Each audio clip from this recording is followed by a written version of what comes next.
I've written you some songs over the years. Yeah, lots that haven't even made it out That's into right. the world. That's right. The people don't know. I just be writing you songs just cause.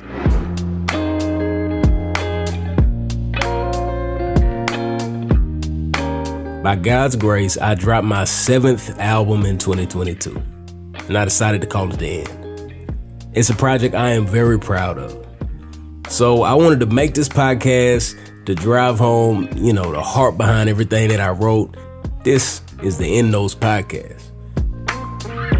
Chapter 1. Both can be true. The first song I wrote for you that went on a record was, it was on The Good Life. And what was it called? Oh, Good Thing. Yeah.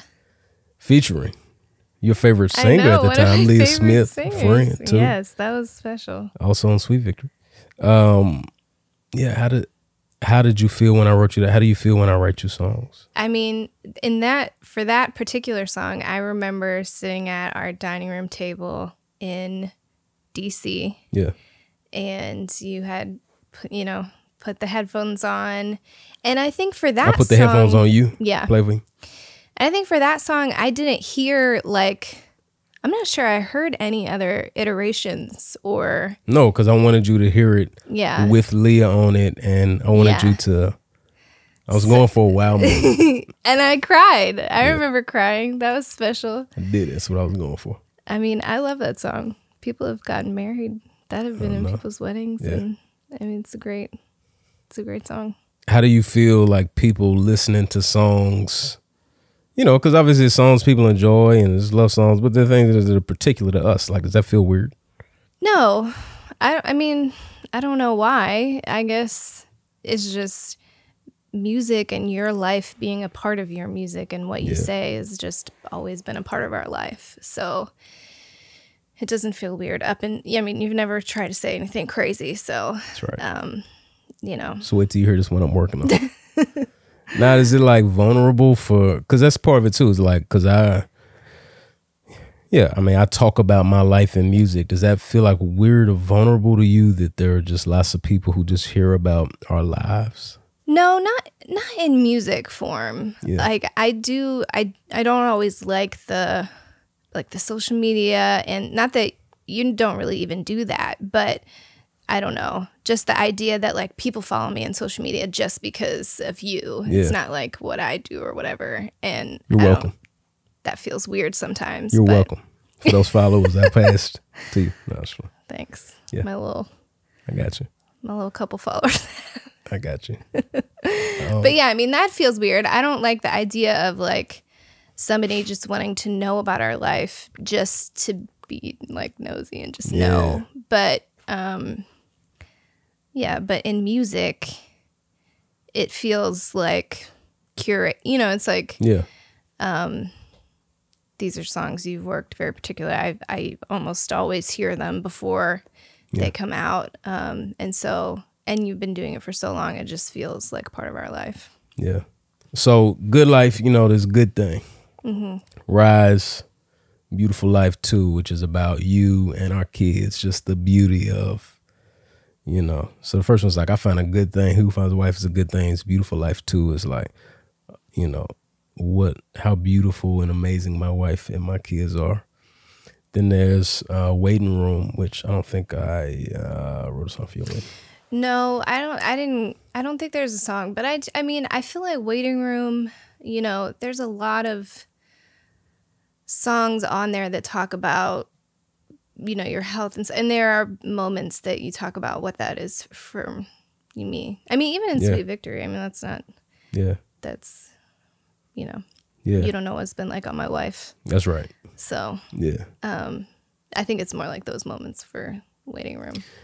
And so the song "Know It" for this album, for The End, it's different than those a little bit. Yeah. It is a song to you, but it's. And similar to Beautiful Life 2, it's about you and it's about our kid, Silas. Yeah. But it's not just the celebration part. It's the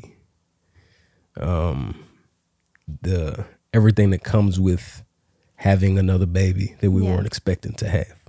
So yeah, like I'm gonna read some of the lyrics, and you can feel free like jump in or ask me any questions. But I still don't get it. You can't do push-ups, but you still bear the weight of a village. You can't do push-ups either, but you strong on the inside, It's girl. really sad that that's strong. It's true. Can't take tattoo pain, but you labor for 1,200 minutes. And so I'm talking about your strength, how strong you are, how amazing you are. And then I say, I'm amazed at you. That night, a little test broke in with the news that you're not alone, that your body is home to more than you. Took a minute to accept that our life changed. Once again, it's a trend and it's quite strange. Thought we was done, but I guess I got nice aim. Wink, wink. And then verse 2, I can't pretend that I know how you felt when you wrote that text, hit send. And the reason I said like when you wrote that text, hit send, I have an extremely firm memory of sitting in my office one evening and getting a text from you just saying, hey, come upstairs and talk to me. All right, can you come up here? I'm like, what's going on? And so I come upstairs. You're sitting on the bed, weeping. Mm-hmm. And I'm immediately like, oh my goodness, what in the world is going on? You can pick up the story from here. Yeah, well, I have also a very firm memory of that night. Yeah, I had just taken a pregnancy test. Yeah. Kind of off on a whim, you know. And yeah, we had in the last couple of months had really kind of felt like I think our cup is full. Yeah. And yeah, and so there was a long period of time where we were unsure. Yeah. And so, you know, it didn't happen during that time. It happened in a period where we were like, we good, you know. After a long period of time. Very long, like, yeah. And we would find like, you know what? I think maybe just capacity, like maybe two, maybe we're done at two. And I had been kind of like, I could go either way. We could both see how amazing having another one would be, but it's just like, I don't know, we have the capacity to do it. Yeah. So we find like, you know what? Maybe we just. Yeah, and I think part of why that felt like such a pivotal decision was because, yeah, there was a time in our life where we really wanted a lot of kids, you know, and like everything else in our life, as time went on, we just realized how much your health affects every part of it. Yeah. And there was a period where there was like a sadness of feeling like, you know, oh, maybe I do want more kids, but I don't think we should. And then just all the mental things that go on with that decision, and then finally feeling, and I felt so great about it. Yeah. That it really was disorienting when we found out about Silas. And I do remember that night, and I remember my, the thought that was most prevalent in my mind was, I'm going to disappear. Like, I just felt at the time like my whole life revolved around being a caretaker.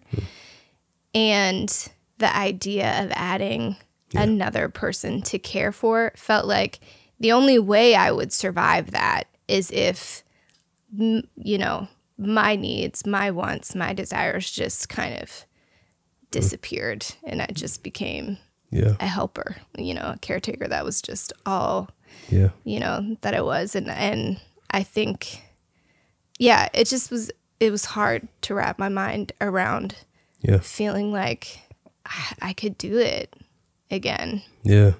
It was a really interesting experience for me too, because you called me upstairs and, you know, we have this conversation. And let me tell you, like, we talked, and then like I came back down here to just wrap up whatever I was doing in the studio and then come back up there.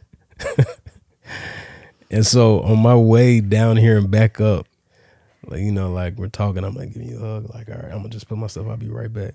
And as soon as I walk out the room, I'm like, oh, shoot.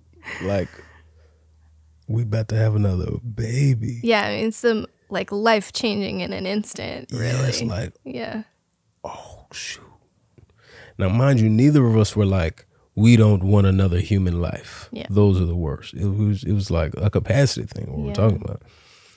So there is, at the same time, that's what part of what's strange about it is there is the like, how I feel about children, which is great, even though they hard. It's like marriage where it's like, you bring me the most joy and the most frustration. God bless you. The kids are the same way. I'm that way with you. Yeah. I think I bring the most joy as well as the most frustration. Okay. Yeah, I agree. But it's like, yeah, it's just a weird feeling both at the same time. Now, me, of course, not being the person who makes the human, I was more free to feel both feelings at once. The, oh my goodness, wasn't expecting that. And the like, oh, wow. But as I'm walking back to my office, I'm immediately like that next morning, I made a long Evernote file of, okay, here's all the things I need to do immediately because this is about to be a different kind of season for our family. I'm going to read some more of the lyrics.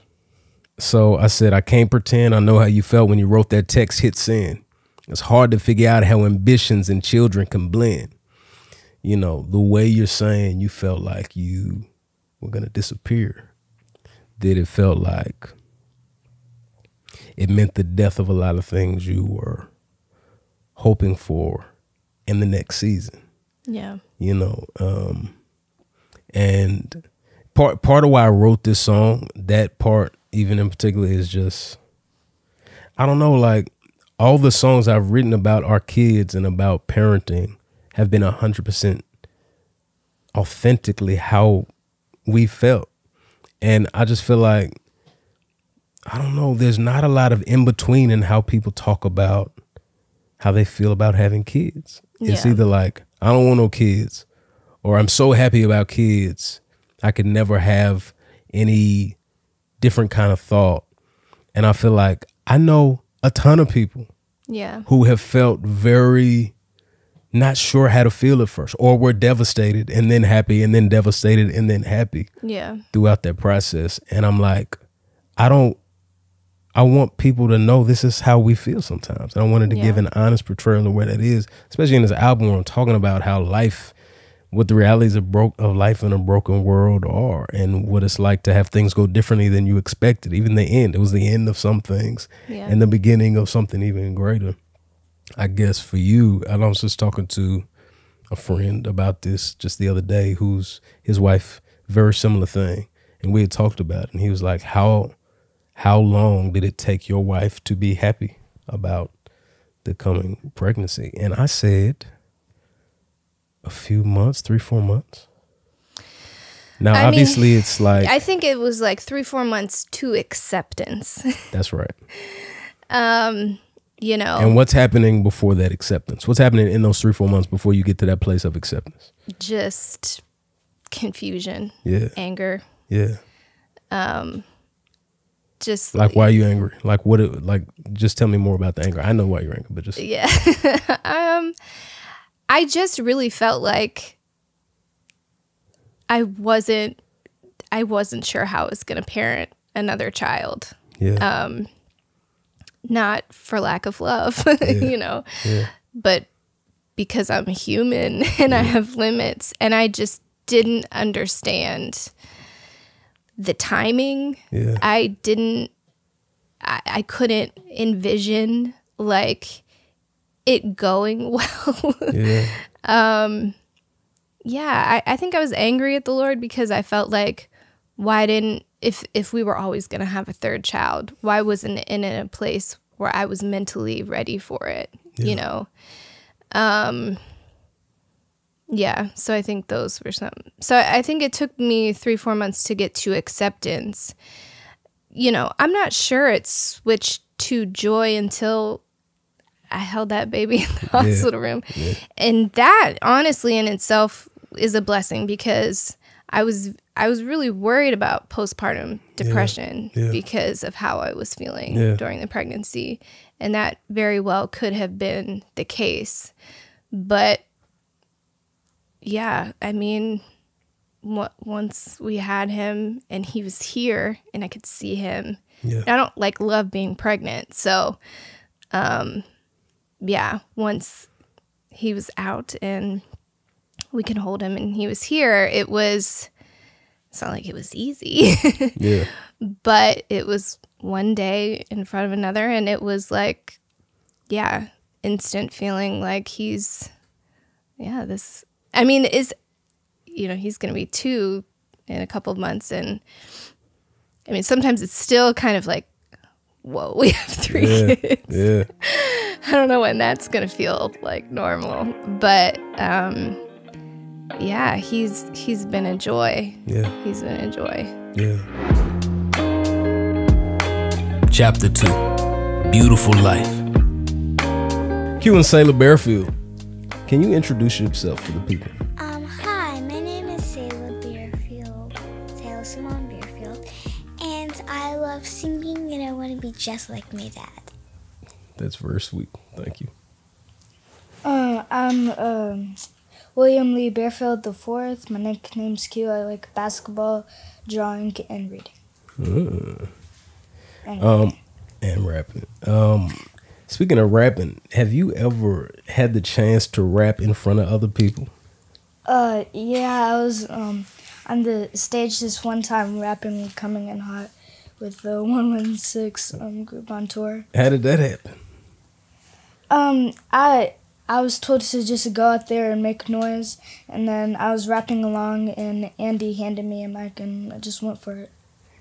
Now, here's how it happened: you were rapping so good, then Andy looked back. He was like, "Oh, he knows all the words. He's ready," and he handed you the mic. And I told him beforehand, my son loves a song. They act a little shy when they come on stage, though, so they probably don't want to like rapping it, but they just gonna be having fun. So who knows what they'll do? I would never have expected what occurred, which is you grabbed a mic like you've been rapping your whole life. Thousands of people, like 4,000 people there that night, and you rap Coming In Hot. It was a good moment. How do y'all feel about me dropping another album? Because before this, the last one was 2016. And, in little child years like yours, that's a long time. Yeah, I feel like it's great hearing a new album that my great dad has made. It took you long enough. It took me long enough. When the last time you made an album? Young man, how many albums you got? I've made an album in my head. Oh, yeah, in your head don't count. I made a lot of stuff in my head. How do you feel about me putting out a new album, kid? I feel good. I like listening to your music and all that. Yeah. Is it weird for your dad to make music that you want us to? Kind is there anything of, weird but about that? Not really. To me, I feel like you're a normal, nice dad. Yeah, you're better than a nice dad. What does that mean? How am I better than a nice dad? Sometimes you're away, but when you are here, you definitely make the best of it. Okay. Well, you always make the best of it. All right. You made it sound like I just be out on the road all the time. Okay. Do you like my new album? Yeah, it's my really favorite good. Like, what's your favorite song on my new album, Sailor? Moment of Truth. Probably Stone. Stone. Why do you like Stone? I just kind of like the melody and the instruments that are put in together to make the song. Yeah. Q, what's your favorite song? I think it might be Ride the Gay Stoner Supernatural. Okay. So Sailor, you really like music. You want to make music. Yeah. Is it inspiring to you that your dad is an artist? Is it like, oh, I could do it? Or is it like, nah, it's whatever? I think I have a really good chance that I could do it. Why do you say that? Because you're my dad and you have experience of being like a rapper, and since I want to be a singer, you have like rapping and singing is almost the same thing. You go on stage and stuff and do whatever we're gonna do, and you have a lot of experience about that, and so you can teach me about how to do it. Have I ever tried to teach you anything about how to do it? Yeah. Like, what's some things we've done to try to help you learn? Well, we've made some songs together. Yeah. And Yeah. What about the Christmas song? Oh, yeah. We always make Christmas songs every Christmas, I guess. Cute. What about you? Like for your dream, is it like, oh, my dad raps? I don't know. Does that inspire you to do stuff, or is it like not really? Yeah, it really does. How? Like I feel like you have experience like rapping and like talking to other people. Yeah. So if I rap, I can get experience from you. And if like I'm a basketball player in the NBA, people are always trying to like get me to sign something or get me to talk to them, and you have experience doing that with other people. Okay. All right. How has my health affected your life? Like like does me being sick affect your life at all? And just be honest, I mean. Well, maybe just a little bit because like You don't have to feel like I'm not going to be offended. You don't have to. yeah, because you're always tired, and sometimes you're too tired to do stuff with us. Yeah. And you're always tired. Yeah. And so how do you feel when like I can't do something because I don't feel good? I feel sometimes like I wish I could play basketball more with you. Yeah. But sometimes you're just too tired and you can't. I understand, but it's just sometimes you can't just do it. Yeah. How does that make you feel when I can't? It makes me feel, I don't know, like I'm a little disappointed, but I like understand and I know that it's not your fault. Yeah. So. Sayla, how does that make you feel when I can't do something that we want to do? Because I don't feel good. It makes me feel a little disappointed too, but I understand since you can't control what happens. Yeah. Do you ever think about what life would be like if I wasn't sick? I don't really think about that. Yeah. Yeah, because just don't. Why do you think God lets things happen that aren't what we want? Like, because he always has a plan. Yeah, because he always has a plan to make something good out of it. for instance, Silas just fell over there, and God had a plan for why my baby fell in between these two couches. He's uninjured. Because God has a plan. That's good. Okay, another question. How has having a little brother affected your life? Because you about to be a 10-year-old, you about to be an 8-year-old. Now you have a little 1-year-old brother. How does that affect our lives? Does it feel like our life is any different now that we have another baby? It definitely is different. Yeah, because we usually have to take care of him more and play with him, and sometimes he cries, but he always looks kind of cute with his lips sticking up before he starts crying. But I also love playing with him, and if I never played with him, sometimes I'd be bored of what to do. So you're saying sometimes there are things that we didn't plan that way, but they still work out amazing. Like, could you imagine your life without Silas? No. No. We would laugh a lot less, right? We would probably, have less noise in our house, but you know what I'm saying? You'd sleep a lot more. Yeah, I might sleep a little more, but isn't our life better with him? Yeah. It's amazing. He's an amazing little child. Thank you, guys. Mm-hmm. God bless you. Actually, can Silas, come here, man. Silas, come here. What you got to say to the people?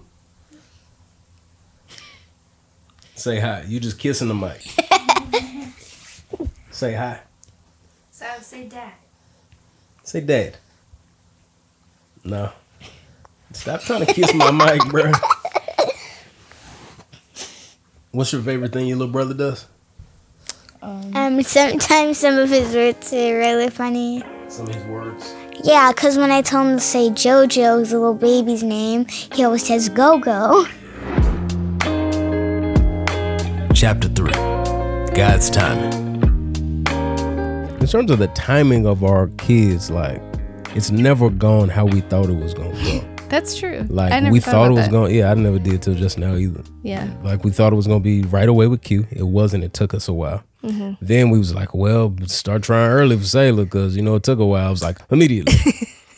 Not ready. Immediately. Yeah. Yeah. And this time it was like, oh, well, I don't know if we have enough capacity for another one. I was like, oh, yeah, you do. Here you go. Yeah. More like, we don't have capacity. Yeah. We're done. Yeah, once we declared that. But it's almost like with other themes in the album of, I try to write this perfect story of how things are going to go and how I see them go. Yeah. And the Lord is like, I need you to loosen your hand on that. I have a completely different thing in mind. Yeah. And I'm not saying it's going to be easy, but I'll give you what you need for it. Everything that I wrote, like all of this is, I tried to just make a rap version of the song that I wrote you. Right. Which I was singing on. on. The original one was singing. That's right. And I don't know if you know this, I'm not a good singer. So I was like, if I'm going to put this song out, but I loved what I said. And because the other thing is, I wrote down how I felt about stuff. Yeah. And when I was writing that first song, I was really just trying to, we're raising these kids together. Our experience with them is just by necessity very different. I don't make the children. You know what I'm saying? You bear more of the burden of it early on. And I was just, I don't know. I was very impacted by how apparent it was this time, how different our experiences were.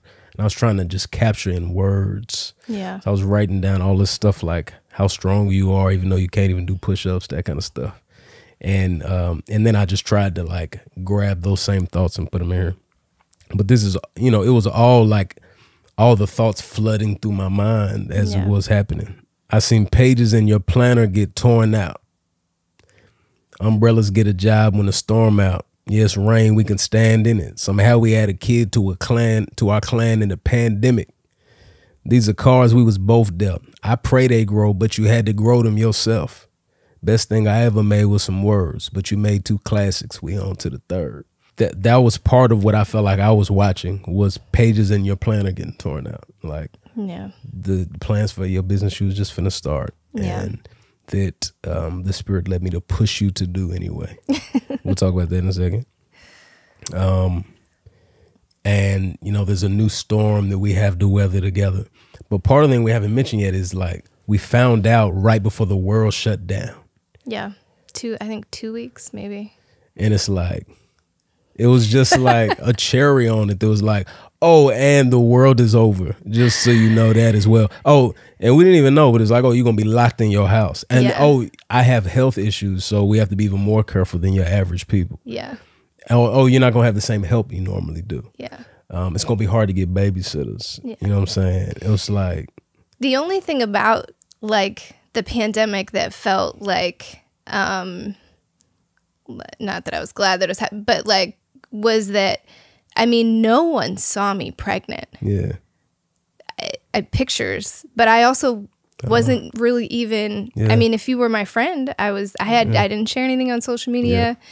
Outside of that, not a single person saw me pregnant outside of you and our family. And I think not having to have that conversation over and over again, because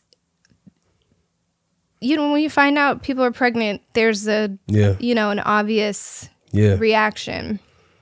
And I get that. But it kept me from having to have those either being fake or because you're awkward. Saying like you're gonna say we're praying and be like, oh my gosh, are you so excited? But you're not in the moment. And to me, part of what was really important to me in that moment was, and you could say how good or bad I did, is I knew part of the difficulty was you felt bad that you felt bad. Yeah. And I wanted you to like not feel like you had to, I don't know, fake or like not let yourself feel the pain. And I think you probably felt like, well, I don't even have the capacity to fake. I don't even have it in me to pretend. But I wanted you to like have the freedom to feel how you felt and process it in a real way. Not to like pretend you didn't feel that way and then to just hope it was fine. I wanted you to like know, like, no, I want you to feel what you're feeling, and it's okay to feel that. And let's work through that. And I feel like the Lord gave me some supernatural extra strength and energy, like to like, let's keep ourselves going in this season. Yeah. And I'm probably gonna cry. Well, I'll definitely cry because I'm an easy crier. So much of our life has been you keeping our family moving when my body quits on us and I can't keep it moving. It felt like in this season where the unexpected news just hit you like a ton of bricks, I was like, Lord, I really need you to give me some strength to like just have a little extra energy to do more than I normally do in some of these other areas, so that you had the space to feel how you were feeling while not feeling terrible if by like, oh, nothing's working. And there was some of that because I know you, but it was, I was like, I really need the strength to be able to make sure Jessica feels cared for and that she has the space to be weak. That's what I don't want you to feel like you can't be weak because that you never get that opportunity to be. So it's not the conversation I intended on having, that part, but it's real. It's how I was feeling. Yeah. And so, I mean, you can say how good of a job I did at make sure you had the space to do that. You don't have to say on camera if it's not good. But yeah, that was important to me too. I think you did an amazing job. I mean, I think the most important thing was the support of feeling like I could feel how I felt. Yeah. And, you know, I knew, I could say what I wanted to say. Yeah. You know, we often say, this is a safe space. That's right. We'll clean it up later. Yeah, if it don't sound right, just say what you're feeling and then we'll talk it through. Yeah. Which, you know, I'm not great at. Hey, and I have grown. New Jess, right? You know, I think, I think I was forced to be weak in a way that I hadn't been able to. Not like that I haven't felt it, but you know, I can push through. Yeah, I have a good capacity to push through. This is important though because I feel like there are ways that was used in your life to turn you into an even better version of yourself. Like this, like we joke around about New Jess, but there are things about us that are different than they were both before the pandemic and before Silas. Yeah, I mean, and there in some ways I feel like a totally different person. It changed me so much. And all of those ways that I think of are ways that you are stronger or more mature, or able to be more honest or more vulnerable or more present or whatever that is. Yeah. And to me, that's an important part of this thing because it's like, the Lord was like, your plans is not what's going to happen, it's mine. And it feels like a devastation. And, you know, so we're aware of some stuff that's lost, but we don't know all the stuff that's going to be gained on the other side of that. So in addition to this whole incredible human being, the Lord also like works some stuff in us at the same time, which is like, I mean, the Lord, he's been coming through for a while. Maybe we should trust him. This is what he tends to do. Maybe. You know what I'm saying? And then these are cards we was both dealt. I pray they grow, but you had to grow them yourself. That's like part of what I was feeling. Yeah. Like, yes, we had both got heavy lifting to do in parenting. But while you are actually making the human in your body, and while all of your energy is their energy, all of your nutrition goes to them, I'm praying for the baby. Yeah. I'm trying to continue providing for our family, all of that. But, you know, there's a very different thing. Best thing I ever made was some words. You made 2 classics. We on to the third. I made some albums. Some may say Rise was a classic. But like you make people. That's wild. Baby, it's true. When they born, almost everything they need comes right from you. I mean, you can tell I'm reflecting on how different my experience with our kids is and you. And to me, part of it's like a tribute to the incredible thing that is my wife, this little woman making human beings. That's wild. So, baby, it's true. When they born, almost everything they need comes right from you. I can tell you in his image, girl, you make humans too. It's like, that's a way you get to reflect God's image that I don't, making a person. Yeah. Amazed that he gave us this gift, that you lay your life down just so they can live. How you gave your body, what more could you give? Just like he did. Yeah. It's like Jesus says, you know, there's no greater love than, you know, laying down your life for your friends. It's just like, there's no greater love than he gave his body for us. And in a similar way, there's like a sacrifice that you're making to make this person, you know, that, like all their nutrition, you know, everything they need comes right from you. That's how the Lord made it, that he can't survive, obviously, in the womb without you, obviously. And even after it comes out, it's like his nutrition is, I mean, it's just, you know what I'm saying? Yeah, I mean, having a child is a complex experience. And I think, I think that I wish that there was more nuance sometimes in the conversation, especially among Christians, about giving birth. And, you know, sometimes it can feel like children are a blessing, and that's the end of our thoughts.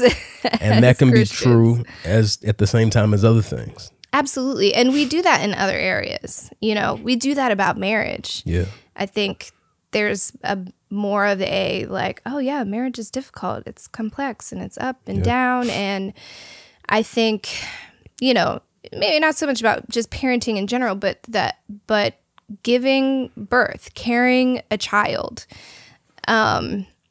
just the what that means as for a woman in a physical, emotional, all the ways. It is, it changes your life. It changes your body. It changes you, in these crazy ways. And I think that, I wish that we had a little more nuance around that conversation. And we're better at supporting women in that way and letting them feel those things, you know. I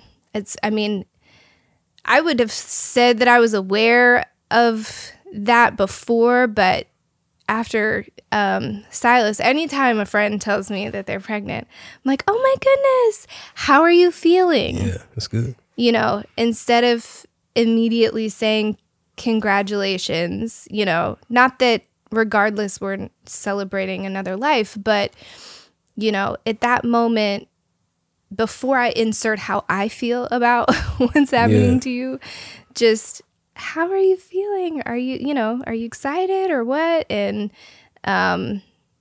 because, I think that we need to allow women to feel how they feel and that's healthy. And it may take time, or, you know, I think that suppressing those feelings only makes it more difficult and challenging and harder to work through. Yeah, because even if your feelings didn't make sense, which they did, even if they hadn't made sense, it still wouldn't be helpful to just pretend. That actually doesn't deal with the feelings. Yeah. You know, it doesn't help you even process them. It doesn't even help you to begin to talk about why they were not legitimate. Right. You know what I'm saying?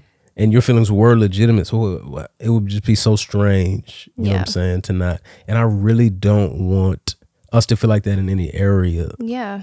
But when we don't have examples, when we feel like we're the only person that ever felt like that, it's just harder to give yourself space to feel that way just because you feel ashamed. Yeah. And I'm like, not only are you not the first person to ever feel like that, I know a ton of people who do. We just don't talk about it. Yeah. So that's part of why it was important for me to write the song like this. In part, our future's bright. I'm so glad you and me stand side by side through the fight. It's a blessing that now we got 3 arrows that we sending in flight. And this baby, he the light we needed while our world was shady. All he do is smile like nothing faze him. Nothing more to say. He's amazing. And that part, you know, came on reflection after RFC. He was already born. Yeah. But it was like, that was part of it. It was like, he's the baby we needed in this season. Like, he just be happy all the time for no reason. Yeah. Just smiling. Not like it hasn't been hard, but it's like literally. It's like the Lord knew, like, no, I threw another baby in there, but I knew if y'all wasn't going to make it, it had to be an exceedingly happy, good sleeping, laughing baby. That's the baby y'all was going to be able to survive with in this season. And that's who we got. Yeah. You know. And I really think it was like his presence was a mental lift for like everybody. goodness. You know, even the kids. You know, it's like, yeah, because we were all stuck in here. The kids were doing remote school, and I feel like we had that like time as a family that wouldn't have happened in any other way. And the kids got to be really involved, and just all of us, you know, they feel so grown sometimes. It's just like all of us together watching him grow up. Yeah. And yeah, just being able to enjoy him in a season where, you know, didn't feel like there was a lot to celebrate. Well, the world was burning down around us. Yeah. You know, for women who find themselves feeling like that when they're pregnant, when they find out they're pregnant, or thoughts from women on process and stuff like this in general, or advice for supporting people when they're feeling like that. And it doesn't have to be specific to pregnancy either. If there's like stuff like that where it's like a good thing that's hard, or Yeah.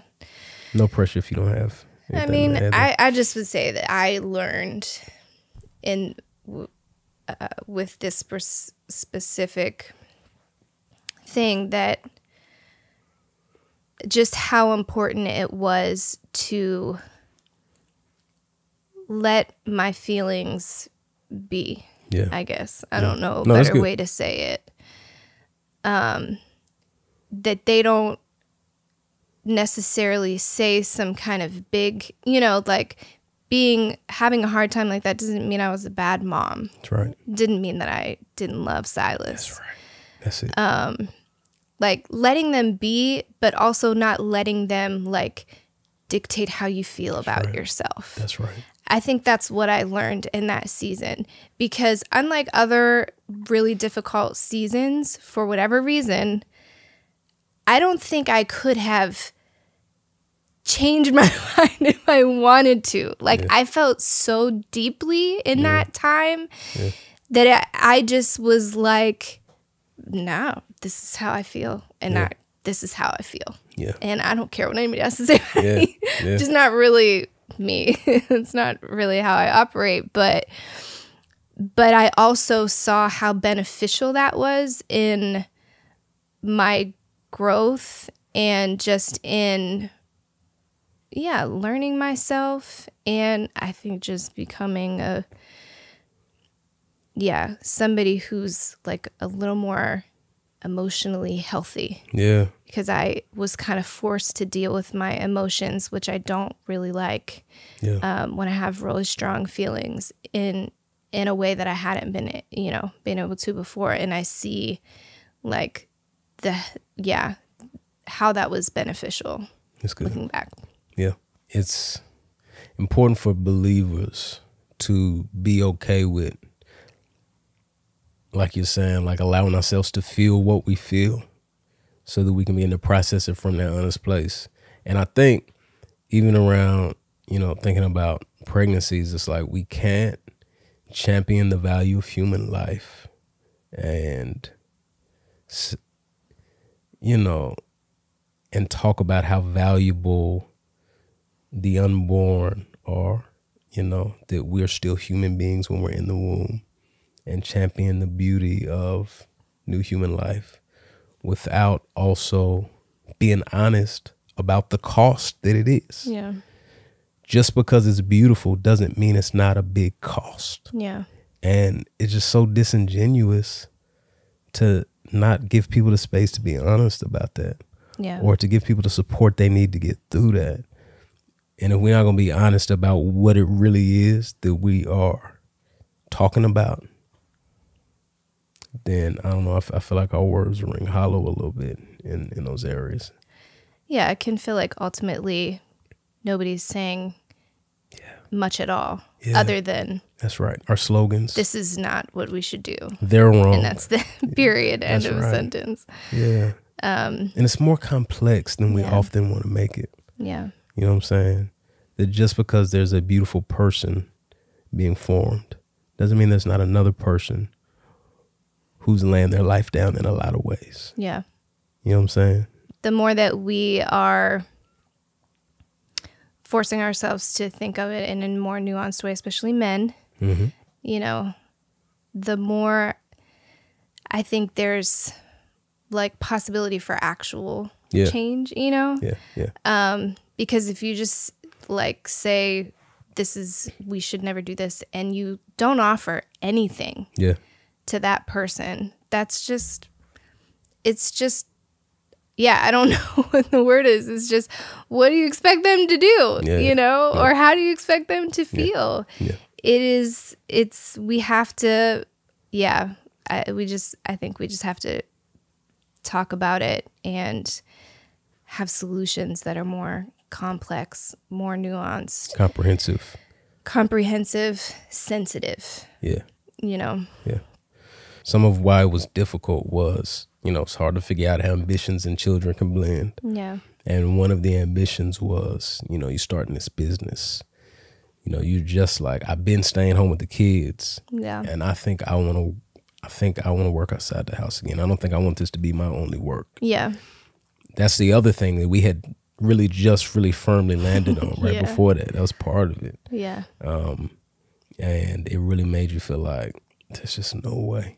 And one of the beautiful things has been to see you very courageously push through and still start the business in the midst of all of this. And it's going amazing. You're very good at it.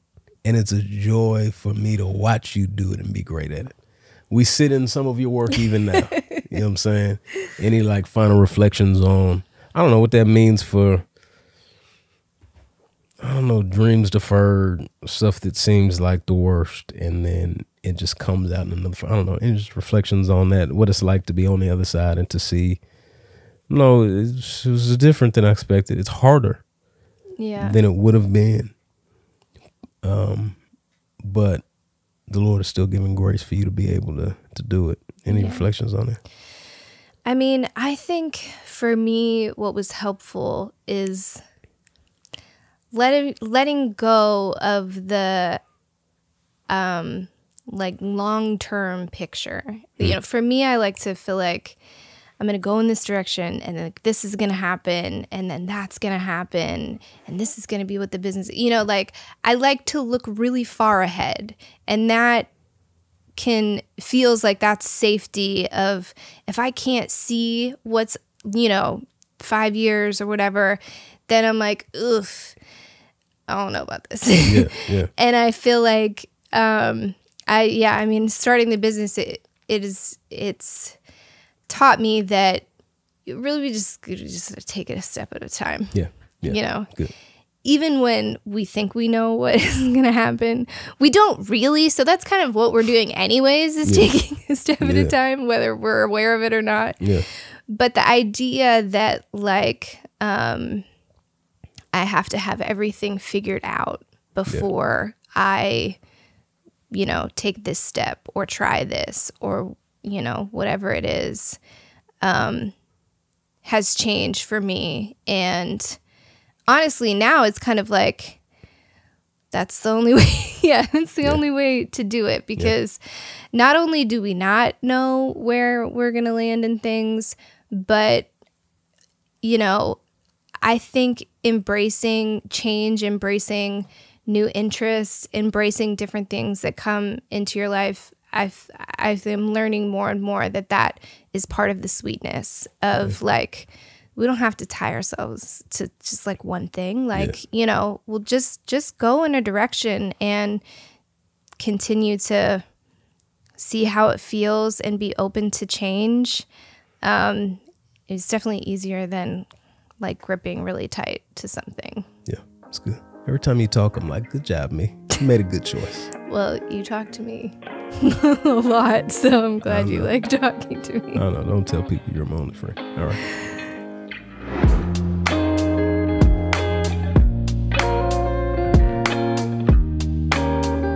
The End.Notes podcast is presented by Our Daily Bread's Voices Collection, and that Voices Collection is meant to share Black Christian stories of faith through resources and conversations, all Bible-centered, to help try to make God's word understandable for everybody and accessible to everybody. So if you want to know more about Our Daily Bread's Voices Collection, you can go to experiencevoices.org.